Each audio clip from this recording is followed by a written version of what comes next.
Thank you very much, Madam Speaker. Madam Speaker, I'm struck listening to my colleagues today on both sides of the aisle, and the concept that I think we've got to make sure we never lose sight of is some things have to matter, and we as individuals determine whether or not our institutions survive. We've heard consistently since January 6th, actually in the weeks just after January 6th, we were in agreement. But shortly after that, we began to hear excuses of what had happened. We began to hear people defending the indefensible. And I urge my colleagues to recognize that when you defend the indefensible, slowly by slowly, you chip away at the great foundations of this republic. You chip away at those very things that we're sworn to protect.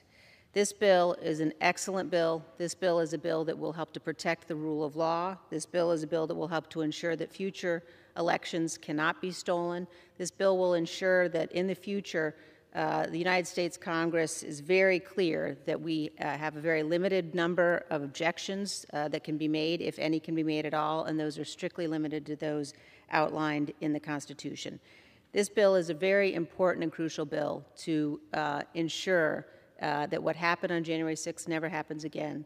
It saddens me, Madam Speaker, that my colleagues on this side of the aisle continue to play politics. I can tell you that's not what we're doing on the January 6th committee.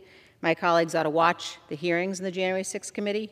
We've been very clear in terms of putting forth what happened and in terms of putting forth former President Trump's responsibility and role in every aspect of the attack that happened that day. And contrary, again, to the assertions my friend and colleague from Illinois made previously, what happened on January 6th was not the normal functioning of our democracy. And President Trump had every right to bring those cases in court, but he did not have the right, and it was a fundamental violation of his oath of office to refuse to abide by the rulings of the courts. Madam Speaker, we're a nation of laws, not of men. I urge my colleagues to pass this bill. It's a very good bill, and I yield back. Thank you. Gentlewoman from California.